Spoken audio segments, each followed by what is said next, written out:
अभी हम लोग बाजार इस पाठ का अभ्यास कर रहे हैं। तो चलिए बच्चों आगे बढ़ते हैं।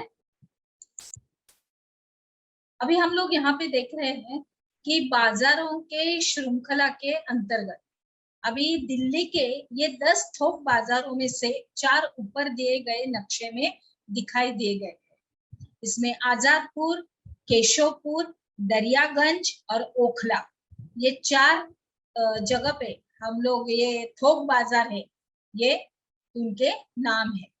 आगे बढ़ते हैं। अभी हम इसे यहाँ दिए गए उदाहरणों से समझेंगे। देखते हैं।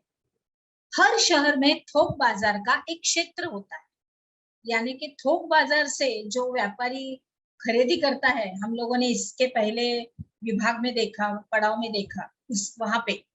तो वैसे थोक बाजार का एक क्षेत्र होता है एक, तो यहाँ वस्तुएं पहले पहुंचती है और यही से वे अन्य जो व्यापारी रहते हैं वहां तक पहुंचती है। अभी सड़क के किनारे की दुकान का एक छोटा सा व्यापारी, जिसके बारे में आपने पहले पढ़ा था, बड़ी संख्या में प्लास्टिक का सामान शहर के थोक व्यापारी से खरीदता है। अभी हो सकता है कि वह बड़ा व्यापारी अपने से भी बड़े थोक व्यापारी से स्वयं सामान ये खरीदता हो। अभी शहर का बड़ा थोक व्यापारी प्लास्टिक का यह सामान कारखाने से क्या करता है, खरीदता है और उन्हें बड़े गोदामों में रखता है और इस तरह से बाजार की एक श्रृंखला बन जाती है। और जब हम एक सामान खरीदते हैं तब हम यह ध्यान नहीं देते कि वह सामान किस किस के पास से सफर करते हुए हमारे पास पहुंचता है।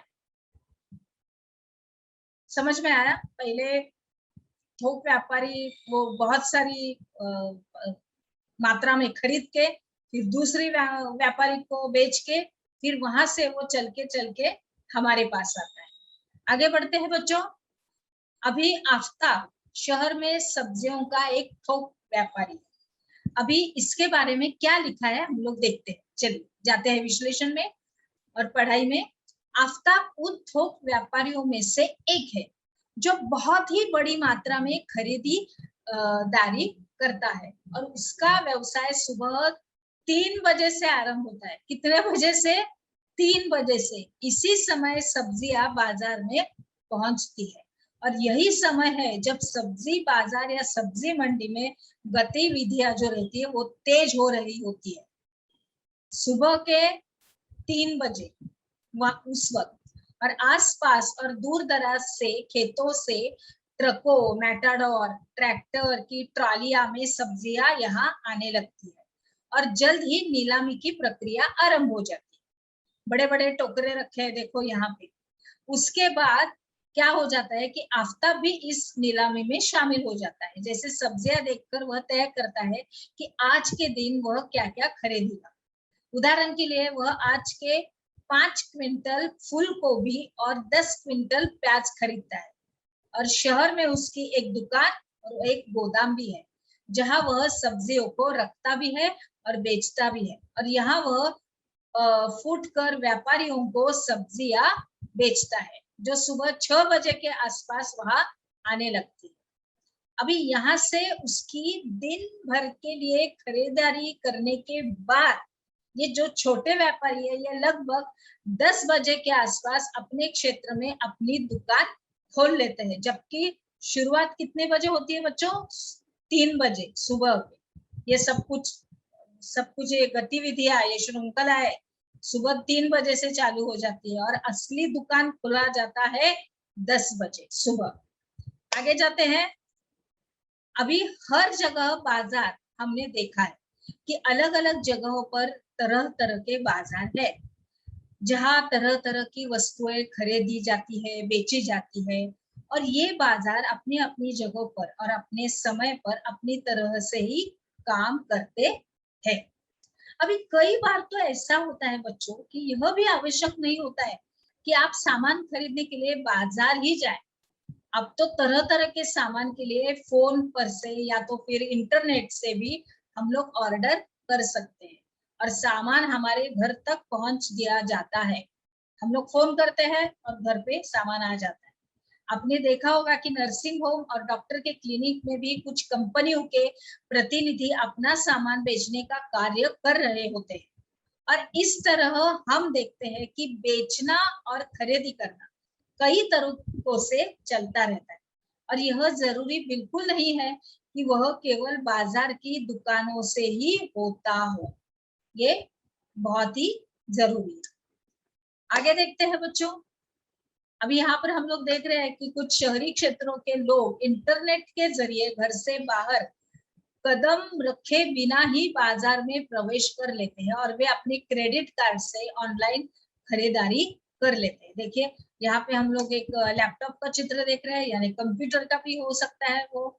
और उसके बाद जो फ्री शॉपिंग रहती है, जो फ्री शॉपिंग हम लोग करते हैं, जो चीजें हम लोगों को चाहिए, जैसे हमें अगर कुर्ते चाहिए तो कुर्ते खुले रहते हैं, अगर साड़ियां चाहिए तो साड़ियां मिलती है। उसके बाद अगर बर्तन चाहिए तो किस प्रकार के बर्तन चाहिए, कढ़ाई चाहिए, तपेला चाहिए या प्रेशर कुकर चाहिए, जो भी चाहिए बच्चों, वो यहाँ पर हमें शॉपिंग के दौरान मिल सकता है। और ये सारी चीजें यहाँ पर मौजूद रहती है ऑनलाइन, और हम लोग वहां से खरीदारी करते हैं, और वहां पे ही ये पेड हो जाता है। जैसे हमारे पास एटीएम कार्ड रहता है, क्रेडिट कार्ड, उसके हम लोग उसका नंबर डाल के वहां पे वो पैसे पेड कर दिए जाते हैं। यानी कि कितनी आसानी से सब हो गया है।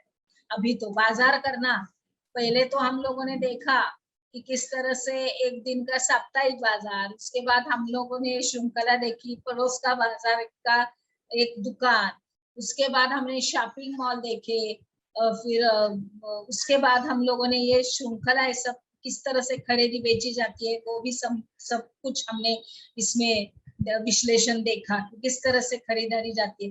और बच्चों आप भी करते होंगे अपने दीदी के साथ, अपने बड़े भाई के साथ, या तो फिर पापा के साथ, या तो फिर मम्मी के साथ।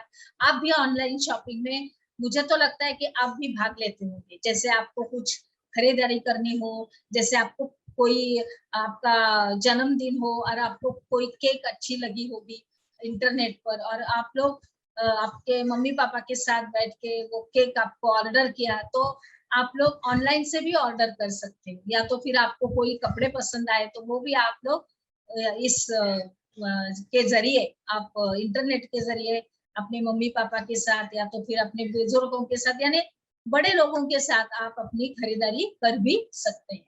तो इतनी सब आसानी हो गई है, और ये रही हमारी बाजारों की श्रृंखला, इस तरह से चलती रहती है। तो चलिए आगे चलते हैं। हमने क्या सीखा, इसके अंदर थोक बाजार के बारे में आपको लिखना है कि किस तरह थोक बाजार चालू हो जाते हैं, सुबह का उनका वक्त क्या रहता है, या अपनी भाषा में अपनी पाठ्य पुस्तक की मदद से, और हम लोगों ने जो भी विश्लेषण में भाग लिया, हमारे सब कुछ अंदर, हमारे विभागों के अंदर इसकी सब कुछ छोटी छोटी जानकारी भी है, हम लोग उसका भी सहारा ले सकते हैं और अच्छी तरह से इसका उत्तर अपनी कॉपी में लिखिए। तो चलिए बच्चों, अभी हम लोग अपना हमारे अगले विभाग में प्रवेश करते हैं। चलिए।